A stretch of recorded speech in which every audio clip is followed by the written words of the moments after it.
Hi, my name is Preetpal, and today I have a childhood friend of mine. We grew up together. He is out of the RTP area, and he runs a software company by the name Bitridge.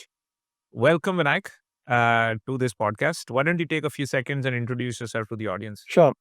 Thanks a lot, Preetpal, for inviting. Quite excited about what you're doing and deeply feel connected. So, I basically, like you said, run a company called Bitridge Inc. And I think outside work, I'm mostly focusing on family, marathons, ultramarathons, if I could say that, and books. This continuous quest for a good coffee wherever I go. I think that's probably sums up who I am. Yes, and you share two of those things. Of course, I don't ultra marathon like you, but I have a passion for running as well. But I don't have the time to run. So we will try to investigate how do you invent time besides being a CEO of a large organization. How do you invent time?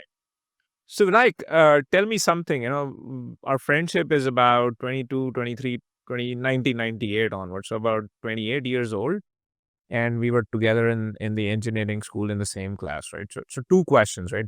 How did you come to Bytridge? How did you invent that particular company? And more importantly, how did this whole mission for ultra marathoning start? Yeah. Interesting that you asked these two questions together. I think the answer is same. Uh, we are product of people that we spend most time with. And I would say uh, after engineering, I worked with Oracle and Microsoft, but I actually also got surrounded with a lot of people who were pursuing entrepreneurship. And there was a lot of talk back in 2008 about entrepreneurship. So that got me excited. Same thing happened with running. I used to play a lot. So I think one of the things that I've done consistently is I've played games, basketball, soccer, cricket, you name it.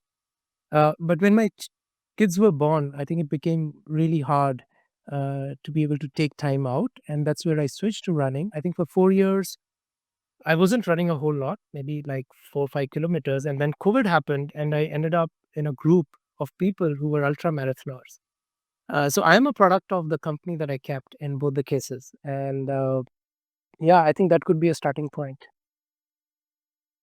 Wise words of a wise man. You are known by the company you keep. Okay.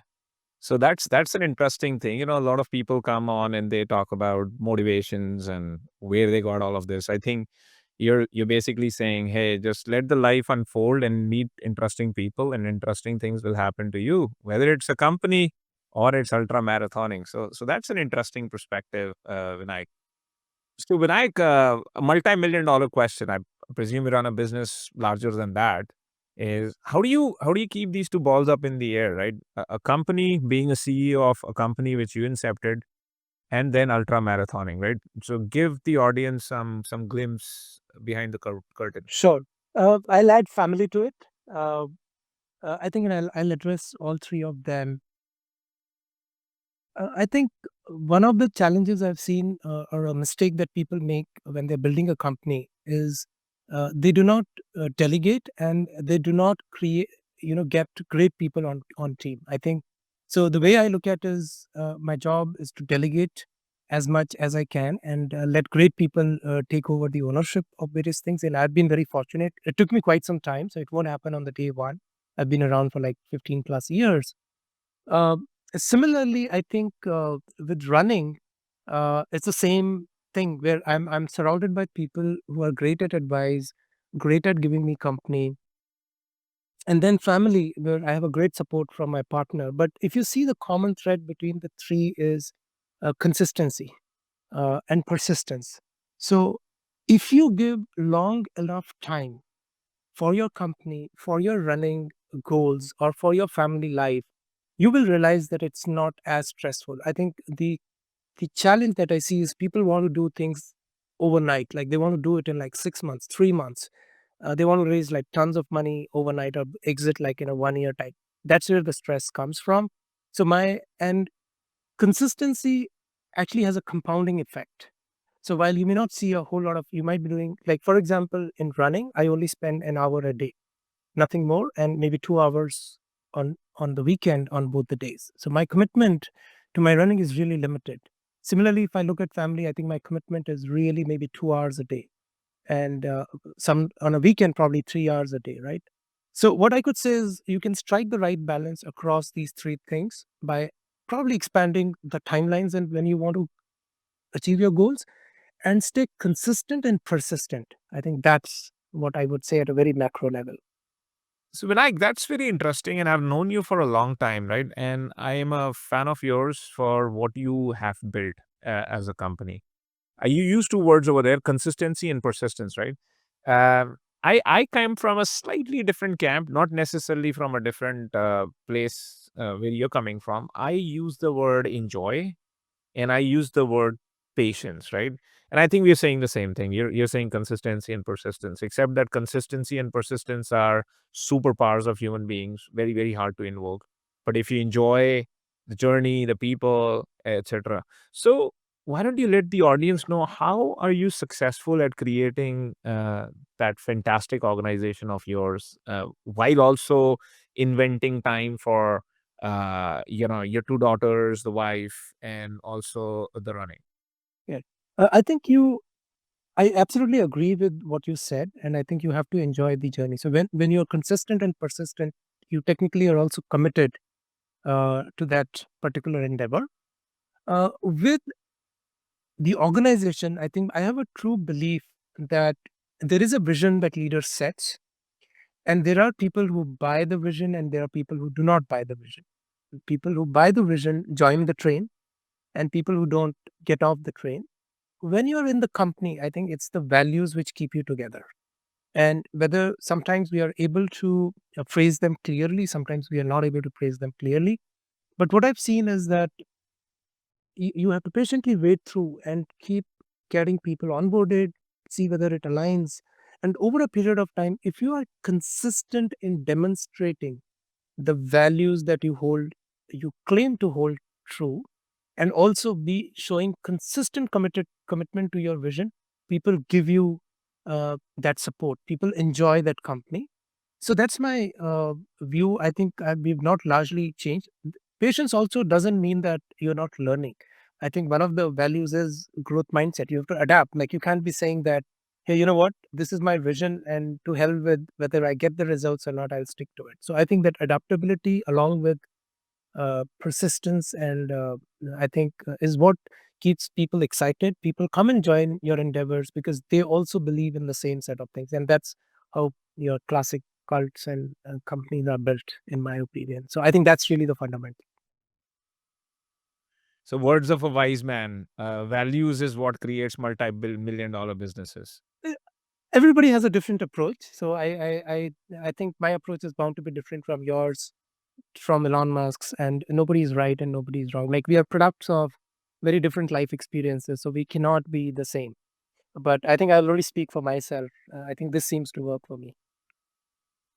No, I, I'm in agreement with you. I think if you take a $1 trillion organization like Google, ultimately it's the values, it's the culture, it's the type of people, is a common shared belief in something which is making them a $1 trillion business, and that's the starting point, right? Uh, no, I appreciate that. So, Vinayak, how long have you been running? What's your speed now? What was your speed when you started? I think I took up like regular running probably in 2014, 15 after my first daughter was born. Very interestingly, for the first 4 years, I was only running 4 to 5 kilometers every day. So my goal back then was to run 5 days a week without caring about the distance or the speed. And a lot of my runner friends tell me that's where I built my base of running. So a lot of people get too overexcited and want to do a marathon or a half marathon at a certain speed. I think that probably when I look behind was actually the foundational work that happened without I even realizing or having an ambition for long distances. Okay. And what's your speed now? So I think it depends, but I can run a full marathon in like 3 hours 20 minutes. That's what the best I've done. Half marathon, I think in 1 hour 33 minutes. I'll have to check. Okay. And what were you running in 2014? So I think from 2014, my average pace, in fact, all my runs were at a pace of like 540 per minutes per kilometer, which is what I would do because I had no idea of, why it is important to run fast, slow, and things like that. Because I would just get out of my home and do that 20 minutes run and come back. Okay. Are you worried about injuries when you run? Of course, I am. And I think one of the things that I keep telling myself, my goal is not to do certain number of marathons, certain time, distance. My goal in life is to run till I'm on the earth. And that means protecting myself against the injuries is important. And I personally feel there's a lot of myth around injuries. Uh, when you are into active running, there are three ways you have to take care of yourself. One is, of course, like I said, be consistent. So don't take breaks for months and then show up one fine day. Two, I think you have to do a lot of strengthening and do a lot of mobility. I think these three things, if done consistently, I see very little reason why you should have injuries if you're listening to your body. I'm adding listening to your body because body always tells you that you're at the cusp of a break point, and I think respect that. Okay. So say more on those three things. You said strength, mobility, and distance, putting consistency, right? So what do you do? How many times in a week do you do strength? Uh, I think this is one area where I don't do a good job. I think need to do better. But right now I'm doing 3 day routine. And I actually am using yoga instructor, really fantastic. So I get to do mobility and strengthening in one session. I would strongly recommend people picking up yoga. And then runners have this, hey, this is my speed day, this is my distance day, this is my. Do you have? So usually, I think 80% of the time you have to run slow. It's 20% that you have to run fast. If I do not have any marathon coming up, I usually keep it very easy. I don't try to push myself. So maybe one tempo or a speed workout in a week. Most of them are regular runs, and weekends are my longer. So I try to keep it very simple and neat, not overcomplicate. When I'm getting into a marathon, then I usually follow one 12-week training plan. If I'm doing an ultra marathon, then I try to put in at least 3 to 4 months before the ultra, and there are good 4 to 5 weeks with 100 kilometers of mileage per week. That's usually been my framework to get it right. How long of an ultra marathon have you run? So I've done many. In fact, I've done more alpha than others, but longest is the 160 kilometers, which is 100 miles. My favorite, I couldn't believe myself. There are few that I'm very, very proud of. One is in Durban, which is called Comrade. It's like literally, uh, it's a Makkah of runners. So I think that was a fantastic experience for me. It's around 90 kilometers that you do uphill or a downhill. Then I think for the first time when I crossed my 100 kilometers was in a stadium run. So yeah, I think many similar ones. Which is that one course you would love to run from an ultra marathon perspective? I think there's so much more to do. I don't think I have to go back to an older core. There's so many fantastic runs. If I have to go back, then I'll probably do Comrades again, just because of the kind of support and people around and the whole atmosphere during the run. Like you actually feel that you are in a carnival and not running. So yeah, but I would love to do as many as I can. I target like one marathon and one ultra every year, just to make sure that I'm balanced with my approach and not getting overworked or overexcited and ignore the other areas that are also equally important. So 160 sounds a lot, right? Do you eat something special for 160, kilometers, 100-mile run?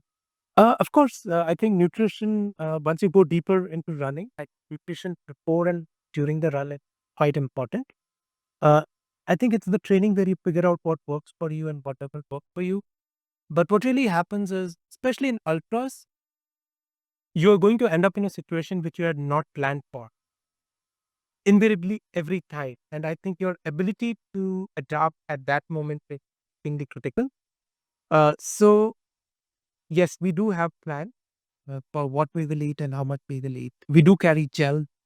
We do carry like recovery portions with us, and whatever the organizers offer us on the way. Fried food help? During the run, yes, not with. So in fact, one of the things I'll tell you that Coke really works well during the run to give you immediate sugar boost. So if you're doing an ultra, Coke is your best friend. Coca-Cola. Absolutely. All right.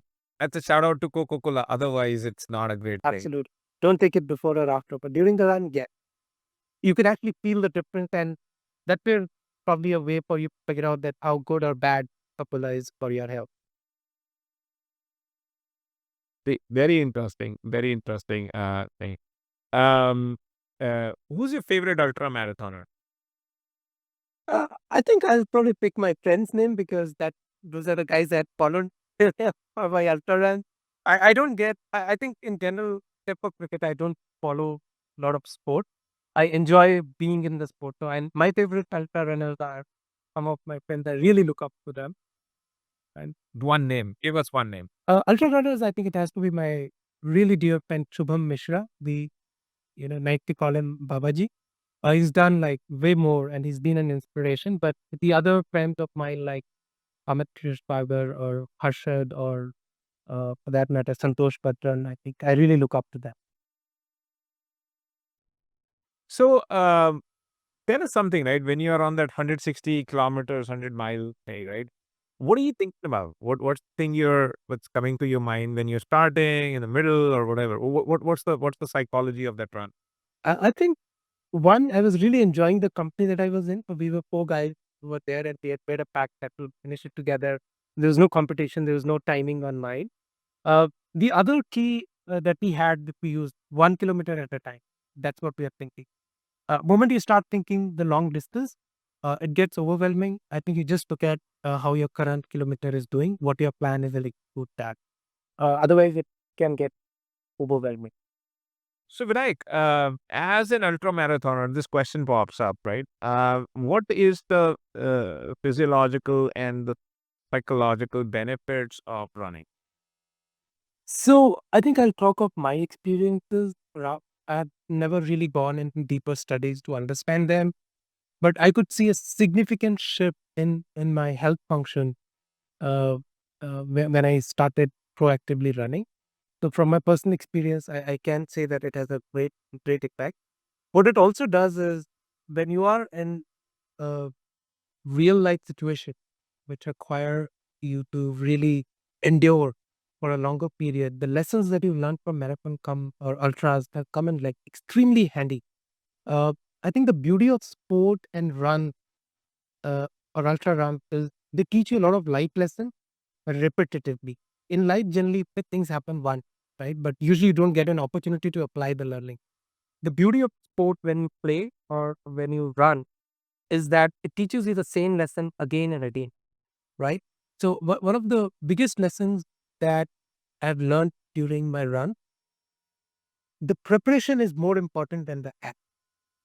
So, if you're not given your 100% in preparation during your training block, you will not be able to weave a magic on the act, which is the running day, right? And there is no shortcut. You cannot show up like one day and say, you know what, I'm running 160 kilometers. You're gonna falter. Like even a seasoned runner cannot do it, right? It's the same thing that I could take back to business. And I said, am I really prepared? And I think that's one learning. So I think it allows you to apply learning from both sides. There are small moments which come through.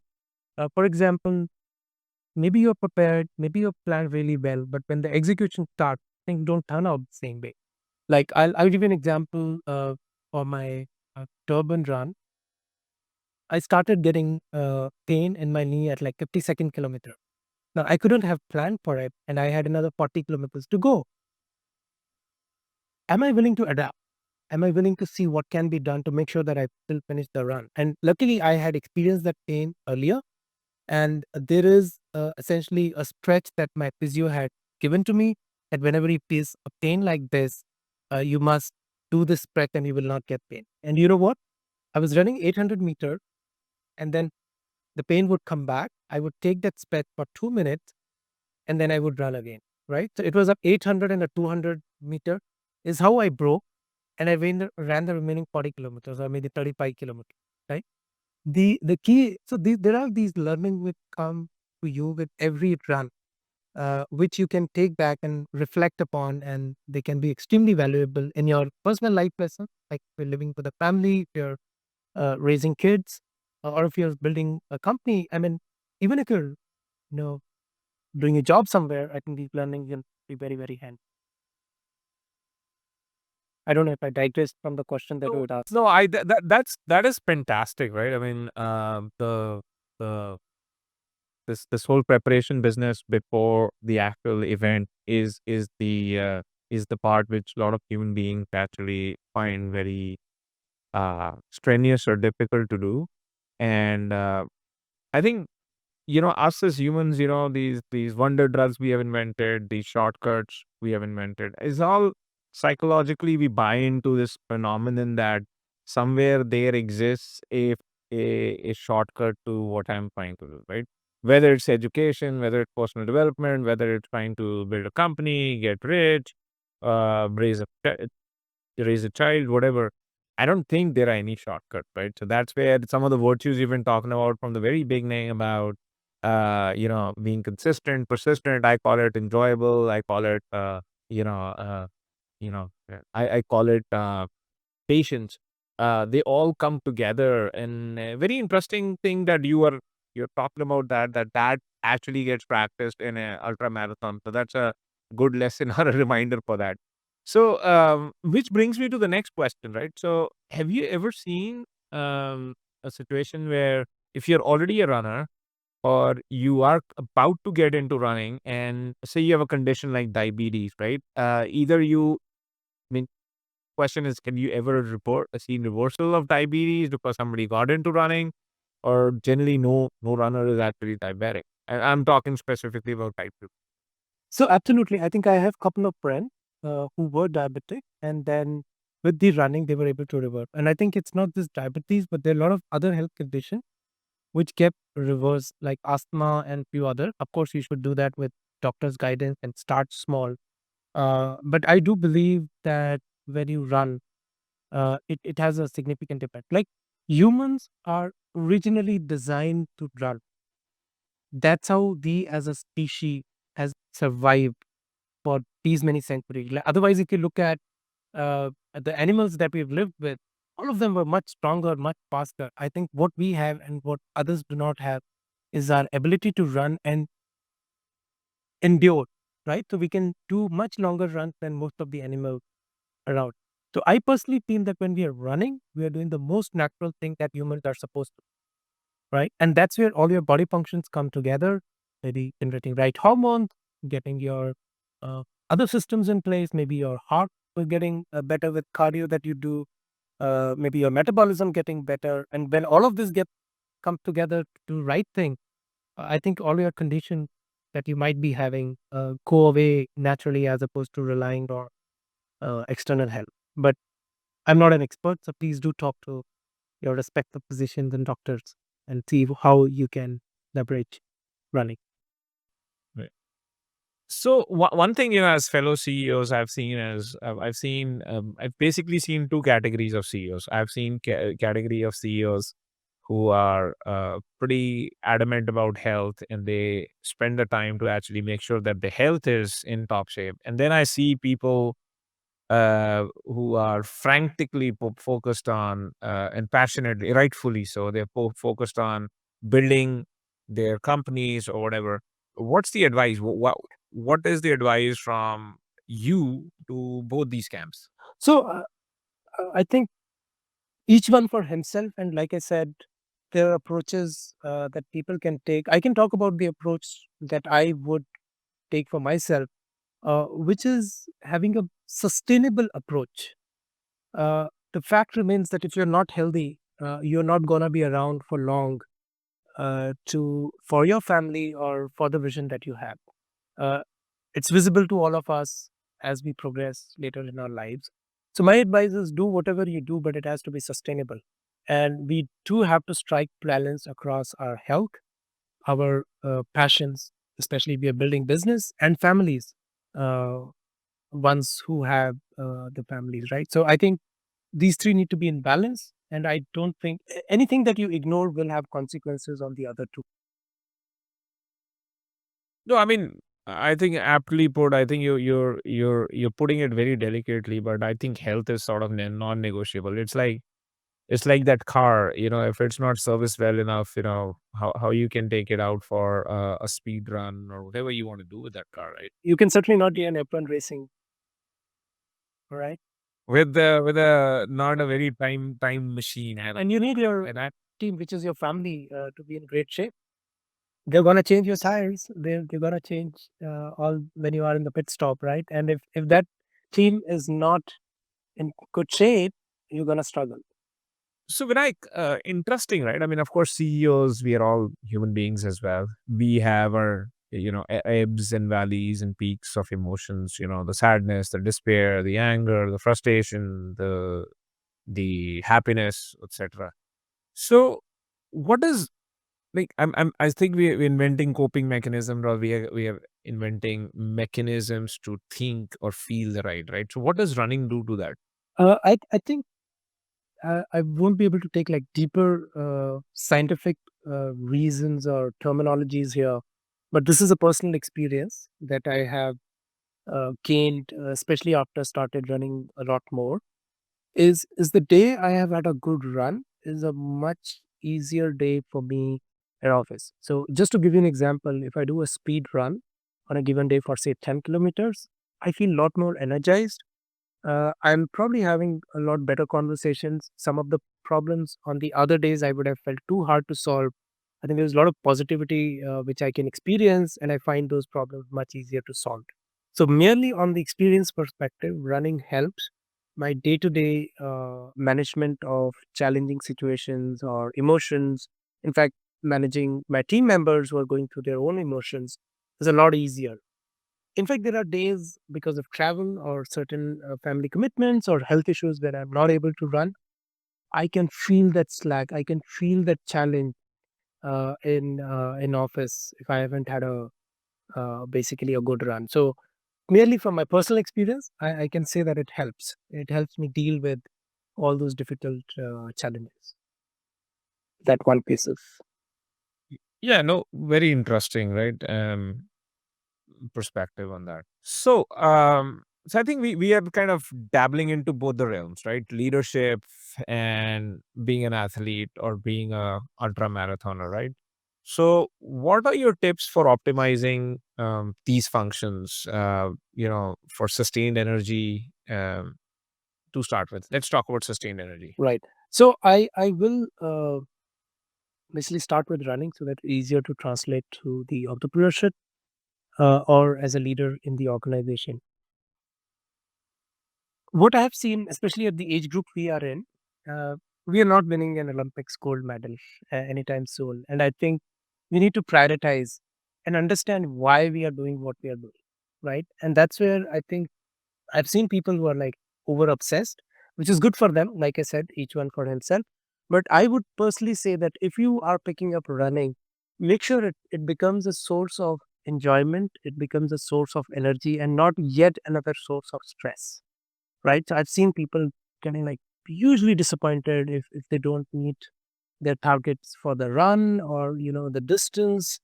Uh, I mean, we have a lot going in our lives, both at work, family, and everywhere else. Why do you want to add another ticket which creates stress? So I think be very mindful of you. And the beauty of running is you are not competing with anyone else. The moment you make a competition with anybody else, then you've gone in a wrong path. You cannot, as a running, as a sport, it's only your competition with yourself. And I think if you really focus on improving yourself rather than trying to match somebody else's pace, somebody's distance, you will do quite fine. Uh, I think look at that little improvement. I think I have this mentor and a friend on distance running, and he has this beautiful saying that we should leave a little bit in every run, don't make it as your last run, right? Leave a little bit so that you have that excitement of come back again and try to do better, right? And I think that's my advice for a lot of people who are picking up running. Remember that this is your source of energy, enjoyment, not source of stress. So don't get overtly competitive. uh, do training plans, do look at nutrition, do look at meeting your goals in terms of time, distance. Please do that. It's fun. It's a gamification that we are seeking, but let this not be a source of stress. Then I think it's probably going to take you in a wrong direction. And how does that translate into leadership? I think even in a leadership front, I like what you said. Like, you have to enjoy the process. Outcomes will happen, outcomes will not happen. That's important, but that's still secondary. In leadership, what I would say is you make a decision, you hire a person, it may work out. You must give your best. You must do all that it takes to succeed. But if you fail, it should not bring you down, because that's not why you started business in the first place, right? It's yet another ambition in the life that you want to achieve, and it should not be a source of disappointment to you, but source of growth. So today, when I run my business, if I look back, I think the biggest gain that I see is in terms of learnings that I've had, which I wouldn't have had elsewhere. The kind of opportunities that I have, some we are able to tap, some we are not able to tap, some we're putting a longer timeline. So don't let business or the entrepreneurship endeavor that you've taken up become a source of stress. And it's all about rephrasing various little things that you're trying to do. Is what will help you sustain the journey ahead and enjoy the journey. Focus on outcomes, absolutely, right? But they should not be the ultimate goal of why you have started. I think I like what you said about both the disciplines, and you use this word called competition, right? I think we get so enamored so quickly by seeing somebody out there, whether we're doing business as a company, and or as a runner, we're looking at another guy running faster than you, whatever, and we tend to start living their life, and when we start living their life, we don't live our life, and that is the source of frustration, disappointment. That's where we don't do our best for what we should be doing at this point of time. Again, um, to your point, I do believe I'll win a gold medal in Olympics, by the way. But but yeah, I mean, where are we going with all of this, right? I mean, like at the end of the day, when you see a professional athlete like Michael Phelps or anybody, Usain Bolt, for example, they never brag about the gold medals they have, right? They never talk about, oh, I won these many gold medals, right? They're talking more about the experience, the process, the journey, the the plan, and not really about the outcomes, right? So I think that's where these guys achieve greatness, and greatness is a side effect of all of these things. Unfortunately, we focus so much on greatness, we celebrate greatness more than actually the process and the structure, and then the enjoyment actually vanishes from the whole process. So that's a very interesting perspective. And look, whether it's an ultra marathon or running a company, it is a marathon. It is something, it's going to take a while. And if you're not built to enjoy that, I think it's a hard thing, right? So In fact, you said a very interesting thing, and I'll do a little bit of a correlation. There's a book called The Art of Happiness by Dalai Lama. And I think he speaks of the first thing that we humans do wrong, which comes in the way of happiness, is comparison. Like I said, all of us have different experiences, different journeys. So it is actually incorrect on our parts to compare. So be it a business or be it a run, you're running your own marathon, and you cannot be comparing yourself with the others. It could be another company which has grown faster, has done an exit. You can learn from them, right? You can take inspiration from them, and maybe you can change your approach. You can do that, but that should not become a source of stress. That should be source of learning when you do. And that's the biggest killer of happiness, like you say, in your journey. Be it an entrepreneur, be it your regular job, be it your family, be it a business. right. Yeah, I think we are around the corner. I think people are beginning to understand what would make sense, and like, hey, 6 months, you don't, like you said, you don't get to a bad place in a day. You got to a bad place in terms of health in 6 months or a year of Maybe a eating decade. up your body. Yeah, maybe a decade. Yeah, I mean, and then you're not gonna get out of it like tomorrow by having a pill or whatever, right? So it's gonna take a little bit of time. Just be patient. Just be forgiving to yourself. Let those days slip by when you're not 100%, and celebrate those days when you're 100%. So the question I wanted to ask you, we are the transitional generation. We were young. We had that unbreakable body, and we were like, we're gonna live for infinite years. Now we're 45 years old and transitioning into our second phase of our life, and we're now beginning to realize we are mortals, we are breakables, right? So what's your message to all our peer community out there from a health perspective? Um, I think elongate the timeline is what I would say, and don't assume that we're gonna leave the world at 55 or 60. Tell yourself that you're gonna live till 90, and that means health is important, and there's a lot more to do. I usually get surprised with people who are making their retirement plans at 45. I think almost 90% of us are.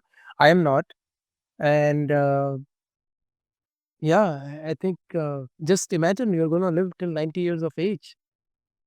Please plan for it in that fashion. I think you will certainly prioritize your health. You don't want to live for 90 years in a hospital bed or people taking care of you. I think those are very, very deep thoughts, right? Whether you like it or not, right? Where us as human beings, our biology and everything else, what human beings have made up via progress is you're gonna limp through towards that 90, or you're gonna run through towards that 90. Yeah. Right? It's not, frankly, living till 90 is almost a given, except that you want to do that by being on a hospital bed Yeah. where people are keeping you alive, or you want to be running to your 90 where you enjoy doing what you do, right? That's very deep, and a lot of people, like you said, they talk to us like, oh yeah, I mean, what's the point? Just have fun, live a full life, and then if it's 55 or 60, that's fine, Even if you take but I think take care of that's an oxymoron. Yeah, because if you take care of your health, you're still gonna live good life. Like, and you certainly cannot ensure that you will leave the world at 60, right? So you better prepare for it. And what happens is, even if you leave earlier than 60, you will know that you gave yourself a fair chance to have a healthy life. And who knows, you might leave at 60 in a really healthy shape. What else do you want? And hey, a car which needs constant maintenance is not going to take you anywhere. So you're not going to anyways have the drive-bys and the scenic views if the car is broken, Yep. right? So this is the proverbial car which you have to take care of, Absolutely. right? So so thank you so much, Vinayak. Really, really enjoyed the conversation. All the best. I think you're doing fantastic things. I think you are a inspiration and a role model for a lot of us, because you are proverbially balancing multiple dimensions of life, which otherwise a lot of people feel is very, very hard to do, right? They feel like, oh, I could be either in fitness, but I can't do my job, or, I can only raise a family and a job, and I don't have time for anything else. But I think you're able to practice that craft of three things: health, job, and family. These three things can be taken together. Just do it. And so very, very inspired by that message. Thank you very much, Preetpal. I think thank you for kind words, having me on the show. And I think what you're really trying to achieve is very, very important in the current times. And I wish you very best in your journey ahead. Thank you very much. Thank you, Vinay.